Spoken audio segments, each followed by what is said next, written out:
পরিস্থিতি ছিল এই রাজ্য সড়কে?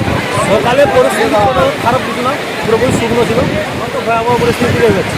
মানে পারাপার সেভাবে করা যাচ্ছে না, পারাপার করা যাচ্ছে না, এদিকে পারাপার করছে, ওদিকে খুব শুকনো আছে। এটা তো রাজ্য সড়ক, মানে এই প্রধান রাজ্য সড়কে জল উঠেছে, মানে এই কদিনের বৃষ্টিতে আরো তো জল বাড়ছে, কি আশঙ্কা করছে? আশঙ্কাটা যেটা উপর থেকে খবর, উপর থেকে যে খবরটা পাওয়া যাচ্ছে এখন পর্যন্ত, যে সেদিকে জল বাড়ছে, মানে এদিকে জলটা আরও বাড়বে বলে আশঙ্কা করা হচ্ছে।